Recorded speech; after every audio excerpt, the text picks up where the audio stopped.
ಅಲ್ಲ ಗುರು, ಈ ಧನುಷ್ ಏನು ದಡ್ಡನ ಮಗನ? ಎಲ್ರಿಗೂ ನಮಸ್ಕಾರ. ಬಿಗ್ ಬಾಸ್ ಪ್ರೋಮೋ ನೋಡಿದೆ. ಬಿಗ್ ಬಾಸ್ ಅವ್ರು ಏನೋ ಟಾಸ್ಕ್ ಕೊಟ್ಟವ್ರೆ. ಈ ವಾರ ಎಲಿಮಿನೇಷನ್ ಆಗಿರ್ತಾರಲ್ಲ, ಅವರು ಸೇಫ್ ಆಗಬೇಕಂದ್ರೆ ಅವ್ರ ಮನೆ ಕಡೆಯಿಂದ ಲೆಟರ್ಸ್ ಬಂದಿರುತ್ತೆ. ಆ ಲೆಟರ್ಸು ಅವ್ರಿಗೆ ಸಿಗಬೇಕು, ಅವಾಗ ತಾನೇ ಅವ್ರು ಸೇಫ್ ಆಗೋದು.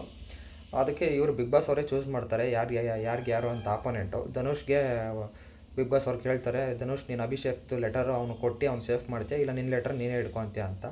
ಅದಕ್ಕೆ ಇವನು ತೊಗೊಂಡೋಗಿ ಹಾಕ್ತಾನೆ ಈ ಬಾಟ್ಲನ್ನ ಸ್ವಿಮ್ಮಿಂಗ್ ಪೂಲ್ ಒಳಗಡೆ. ಅದೇ ಯಾರ್ದು ಹಾಕಿದ್ದಾನೆ ಅಂತ ಗೊತ್ತಿಲ್ಲ, ಅವನದೇ ಹಾಕ್ಕೊಂಡು ಇಲ್ಲ ಅಭಿಷೇಕ್ ಹಾಕಿದ್ನು ಅಂತ ಗೊತ್ತಿಲ್ಲ.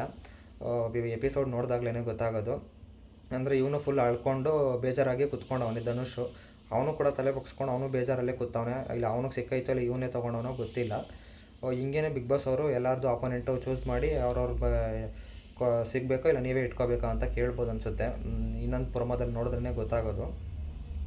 ಬುದ್ಧಿವಂತಿಕೆಯಿಂದ ಅವ್ರವರು ಲೆಟರ್ಸ್ ಅವ್ರು ತೊಗೊಂಡ್ರೇ ಬೆಸ್ಟು ಅಂತ ಅನಿಸುತ್ತೆ. ಯಾಕಂದರೆ ಅವ್ರು ಸೇಫು ಆಗ್ತಾರೆ. ಇನ್ನು ಅವ್ರ ಮನೆ ಕಡೆಯಿಂದ ಬಂದಿರೋ ಲೆಟರ್ ಕೂಡ ನೋಡ್ಬೋದು. ಈ ಪ್ರೊಮೋದಲ್ಲಿ ಇಷ್ಟ ಆಗೈತೆ. ಇನ್ನೊಂದು ವಿಡಿಯೋದ ಸಿಕ್ಕೋಣ. ನಮಸ್ಕಾರ.